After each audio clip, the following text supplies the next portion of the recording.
আমার ঘর ভাঙলি কেন? আমি যাবো না বাড়ি, তুই যা। এই শেফালি চল পানি লিয়ে আই।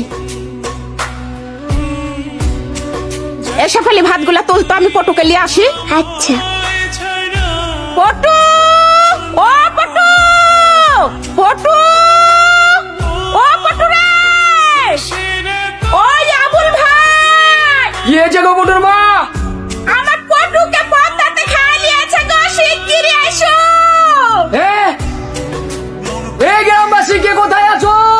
এদিকে আসো, পটু খাই নিয়েছে পদ্মাতে।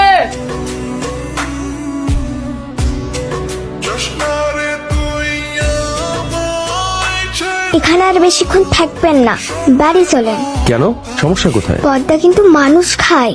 পদ্মা মানুষ খায় মানে? হ্যাঁ স্যার, কদিন আগে এই পদ্মা আমার ছোট ভাইকে গিলা খাইছে। কিভাবে? আমরা ওইখানে খেলছিলাম, আর পটু বালু দিয়া ঘর বানাচ্ছিল। পটুকে? আমার ছোট ভাই স্যার। মা এসে বলল বাড়ি যাওয়ার লাগে। আমি মায়ের সাথে বাড়ি গেলাম, আর পটু রাগ কইরা থাইকে গেল। একটু পর মা এসে দেখছে পটু নাই। আমার ভাইকে পদ্মা খাই লিয়েছে স্যার। আচ্ছা, তোমরা এই কুসংস্কার কোথায় পেয়েছো? এগুলো আমাদের কথা না স্যার, গ্রামবাসী সবাই বলে। আমার মনে হয় এর মধ্যে কোনো একটা ঝামেলা আছে। আমাদের গ্রামবাসীর সাথে কথা বলতে হবে। আচ্ছা চলো সবাই যাই, বাচ্চারা আসো।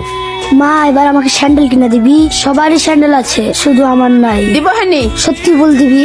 বললাম তো দিব হানি। বাড়ির চল পটু, জ্বালিস না। হয় হয়, যা যা। টাকা ধার করে স্যান্ডেল কিনে দিয়েছিলাম। এই স্যান্ডেলটা কিনে দেওয়ার পর থেকে পটু পায়ে থেকে খুলতো না স্যার। যেদিন পদ্মাতে খায় নিল, সেই দিনও পড়া ছিল। পদ্মা অনেকদিন থেকেই মানুষ খায়, অনেকদিন থেকেই এই ঘটনা ঘটে আসছে। তবে মাঝখানে কয়েক বছর বন্ধ ছিল, আবার শুরু হয়েছে। আপনারা কয়েকদিন সাবধানে থাকবেন, নদীর আশেপাশে কেউ যাবেন না। হ্যালো মা, বলো কেমন আছো? তোর বাবার শরীরটা একটু খারাপ। কি বলো, আমি কি তাহলে চলে আসবো? না না, আসার মতো পরিস্থিতি হলে আমি তোকে বলবো। আচ্ছা মা, বাবার দিকে খেয়াল রেখো। তোকে না কত করে বলছি, গ্রামে নতুন মেহমান আসছে, এখন পারবো না। আরে তুই তো আমার জ্বালিয়ে খাবি দেখছি।